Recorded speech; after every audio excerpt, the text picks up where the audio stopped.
Tamil rocks நேயர்கள் அனைவருக்கும் வணக்கம். இந்த ஆண்டோட மிகவும் எதிர்பார்க்கப்பட்ட திருமண நிகழ்வான முகேஷ் அம்பானி மற்றும் நீதா அம்பானியோட இளைய மகன் ஆனந்த் அம்பானி மற்றும் ராதிகா மெர்ச்சன்ட் திருமணம் நடந்து முடிஞ்சிருக்குது.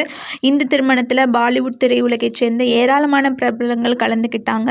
அதே மாதிரி ஹாலிவுட்டை சேர்ந்த ரிஹானா மற்றும் ஜஸ்டின் பீபர் போன்ற சர்வதேச நட்சத்திரங்களும் கலந்துக்கிட்டாங்க. ஆனந்த் அம்பானி திருமணத்தை முன்னிட்டு மும்பை நகரமே விழாக்களும் பூண்டுச்சு அப்படின்னு தான் சொல்லணும். இந்த திருமணம் முடிவடைவதற்குள்ள சமூக வலைதளங்களில் நிறைய விவாதங்களை எழுப்பிச்சு இவர்களுடைய திருமணத்தால் மக்களுடைய இயல்பு வாழ்க்கை ரொம்பவே பாதிக்கப்படுது அப்படின்னு பேசப்பட்டுச்சு.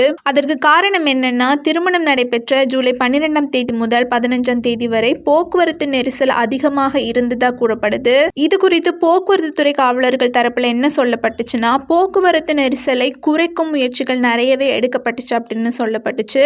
அது மட்டும் இல்லாம இவர்களுடைய திருமணத்துக்காக மும்பையில பொது விடுமுறை அளிக்கப்படுமா அப்படிங்கிற ஒரு எதிர்பார்ப்புமே வந்துச்சு. காரணம் என்னன்னா, ஆனந்த் அம்பானி மற்றும் ராதிகா மெர்ச்சன்ட் திருமணத்தை முன்னிட்டு மும்பை போக்குவரத்து காவல்துறை பந்தாரா குர்லா காம்ப்ளெக்ஸ் மற்றும் ஜியோ வேர்ல்ட் கன்வென்ஷன் சென்டர் அருகே உள்ள முக்கிய வழித்தடங்களில் இருக்கிற கட்டுப்பாடுகளை திருப்பி விட்டாங்க. இதற்கு பொதுமக்கள் மத்தியில் பெரும் எதிர்ப்பு கிளம்பிச்சு. பொதுமக்களை அலைக்கழிக்கும் நிகழ்வாக மட்டுமே இது பார்க்கப்படுது. மக்களோட வாழ்க்கையை பாதிக்காத வகையில் தவிர்க்க முடியாததா இவர்களுடைய திருமணம் இருக்கிற பட்சத்தில் மும்பை மாநகருக்கே பொது விடுமுறை அளிக்கப்பட்டிருக்கலாமே அப்படின்னு மக்கள் கொதிச்சு போயிருக்கிறாங்க. காரணம், மும்பையோட முக்கிய பகுதிகளில் டிராஃபிக் நிரம்பி வழிஞ்சிச்சு. உரிய நேரத்திற்கு பள்ளிகளுக்கு செல்ல முடியாமல் மாணவர்களும், வேலைகளுக்கு செல்ல முடியாமல் ஆண்களும் பெண்களும் அவதிப்பட்டதாக சொல்லப்படுது. பொதுமக்களோட அன்றாட தேவைகளை காட்டிலும் தனியார் நிகழ்வுகளுக்கு முன்னுரிமை அளிப்பது குறித்து மக்கள் தங்களோட கவலைகளை சோஷியல் மீடியாக்களை வெளிப்படுத்திட்டு வர்றாங்க. அது மட்டும் அல்லாமல் இந்த திருமணத்துக்கு அம்பானி செய்த செலவும் ஒரு பெரிய விவாதத்தை ஏற்படுத்தியிருக்குது. திருமணத்தில் கனடியன் பாடகர் ஜஸ்டின் பீபர் பாடினார். அவருக்கு $10 மில்லியன் வழங்கப்பட்டதாக கூறப்படுது. ஏற்கனவே மார்ச் மாதம் நடந்த ஒரு கொண்டாட்டத்தில் உலகத் தலைவர்கள், அமெரிக்க பாடகி ரிஹானா ஆகியோரும் கலந்துக்கிட்டாங்க. இந்தியாவில் மக்கள் வறுமையில் வாடும் நிலையில் படோபட திருமண கொண்டாட்டங்கள் தேவையா அப்படின்னும், இது மாபெரும் அனாவசியமான ஆடம்பர செலவு அப்படின்னு நிறைய பேர் கமெண்ட்ஸ் பண்ணிட்டு வர்றாங்க.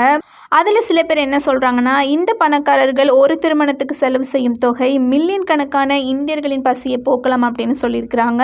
சிலரோ ஆடம்பர கொண்டாட்டம் நாட்டின் உபசரிப்பு துறையை மெருகூட்டக்கூடும் அப்படின்னு சொல்லியிருக்கிறாங்க. செல்வந்தர்கள் செலவு செய்வதே நல்லது, அதுதான் பொருளியல் வளர்ச்சிக்கு உதவும் அப்படின்னு ரொம்ப மிக்ஸ்டான கமெண்ட்ஸ் வந்துட்டுருக்கு.